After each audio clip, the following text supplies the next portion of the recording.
महामारी के कारण देश लॉकडाउन से बाहर आ गया और अब अनलॉक पीरियड की शुरुआत हुई है और इस अनलॉक की शुरुआत के साथ ही बिहार में जो इलेक्शन मोड है उसकी भी शुरुआत हो गई है।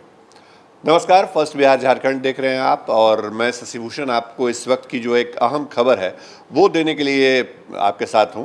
और खबर ये है कि बिहार में जो विधानसभा के चुनाव होने हैं इस साल के आखिर में, उसकी तैयारी पहली दफ़े जमीनी स्तर पे शुरू हो गई है।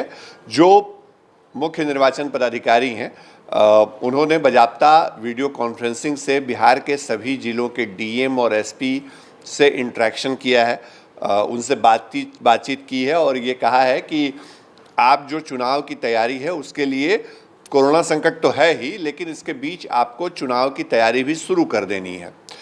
आज जो चर्चा हुई है उसमें सबसे पहले जो वोटर लिस्ट यानी जो मतदाता सूची होती है उसके पुनरीक्षण, उसको रिवाइज करने का जो काम है उसको शुरू करने को लेकर के बात हुई है।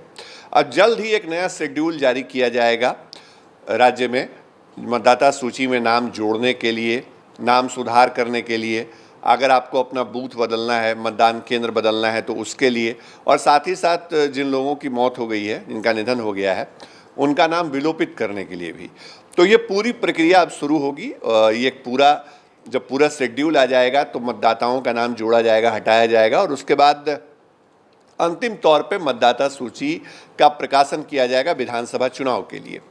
इसके अलावा और क्या किया जाएगा? इसके अलावा और ईवीएम जिसमें हम वो मतदान करते हैं वोटर, उस ईवीएम को बाकायदा बिहार में लाया जाएगा। अब तक जो ईवीएम बिहार में है वो कम संख्या में है, चूँकि उतनी ज़रूरत नहीं होती है। दूसरे राज्यों में जब ईवीएम की दरकार होती है तो वहाँ ईवीएम होते हैं। तो दिल्ली के अंदर विधानसभा चुनाव हुए थे, कुछ ईवीएम वहाँ से आएंगे और बाकी राज्यों से जहाँ जहाँ चुनाव हुए हैं तो उन ईवीएम को लाया जाएगा और बाकायदा उनको एक जो टेक्निकल प्रोसेस होता है उनको रखने का, वो पूरा प्रोसेस फॉलो किया जाएगा। बाद में उसको सील किया जाएगा और जब ज़रूरत पड़ेगी, जब कैंडिडेट फाइनल होंगे और प्रक्रिया पूरी शुरू होगी, चुनाव की तारीखों का ऐलान होगा, तो उसमें आगे की जो प्रक्रिया है वो तकनीकी तौर पे अपनाई जाएगी। तो ये एक अहम खबर है कि बिहार में पहली बार इस कोरोना काल में चुनावी तैयारी को लेकर के एक अहम बैठक हुई है और एसपी और डीएम के साथ चर्चा की है चुनाव आयोग के अधिकारियों ने और उसमें फीडबैक लिया है, उनको बाकायदा टास्क भी दिया है कि आपको क्या करना है। और देखिए, इसका अंदाज़ा इस बात से भी लगाया जा रहा था पहले से, क्योंकि बिहार में अनलॉक की शुरुआत के साथ ही बिहार में जो हम देख रहे थे कि लगातार पॉलिटिकल एक्टिविटी शुरू हो रही है।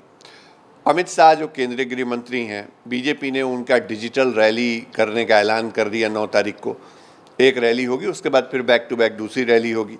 इसके अलावा अब देखिए, राष्ट्रीय जनता दल जो है वो भी अपनी चुनावी अभियान में अब आगे बढ़ रही है।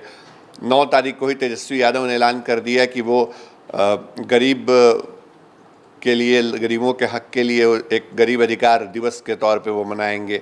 उस दिन कोरोना महामारी और प्रवासियों को लेकर के जो परेशानी हुई है उस मुद्दे को उठाते हुए, तो सब अपने अपने तौर पे जो चुनावी रस्साकसी है उसमें आगे बढ़ रहे हैं। सबने अपनी तैयारी शुरू कर दी है और सबको इस बात का अंदाज़ा कहीं न कहीं है, तमाम राजनीतिक दलों को, उनके नेताओं को, कि बिहार में अब चुनाव समय पे होंगे, क्योंकि देश अब कोरोना की परिस्थितियों में भी देश ने जीना, चलना, बढ़ना सीख लिया है देशवासियों ने, और अब चुनाव होंगे तो तैयारी भी होगी चुनाव आयोग की और साथ ही साथ तमाम पॉलिटिकल पार्टियों को भी अपने वोटरों को से संवाद करना होगा, अपने कार्यकर्ताओं को होमवर्क देना होगा। तो धीरे धीरे अब बिहार जो है वो चुनावी मोड में आता आपको दिखेगा, क्योंकि खुद चुनाव आयोग ने तैयारियों की शुरुआत कर दी है। आगे हम तमाम ऐसी खबरों को आपके लिए लाते रहेंगे, लेकिन फिलहाल जो बड़ी खबर है वो यही कि विधानसभा चुनाव को लेकर के जो तैयारी है वो शुरू हो गई है। एसपी डीएम से पहली बार संवाद किया है आयोग के अधिकारियों ने और अब उनको जल्द ही एक शेड्यूल उनकी तरफ से जारी किया जाएगा, धीरे धीरे चरणबद्ध तरीके से, क्योंकि देखिए नवंबर तक चुनाव करा लेने हैं। बिहार में नई सरकार का गठन हो जाना है। अक्टूबर और नवंबर महीने में 5 से ज़्यादा चरणों में चुनाव होंगे बिहार के अंदर, जो हमने हर बार देखा है। तो अक्टूबर और नवंबर महीने में अगर चुनाव होने हैं तो जून की शुरुआत हो चुकी है, तो वक्त बहुत ज़्यादा नहीं बचा है। आयोग इस बात को समझ रहा है और इसीलिए अब इसकी शुरुआत भी कर दी गई है। तमाम ऐसी खबरें आपके लिए लगातार लाते रहेंगे, सबसे पहले अपडेट देते रहेंगे। फर्स्ट बिहार झारखंड के चैनल को सब्सक्राइब करिए यूट्यूब पर और साथ ही साथ फेसबुक पर भी हमको फॉलो करिए। नमस्कार।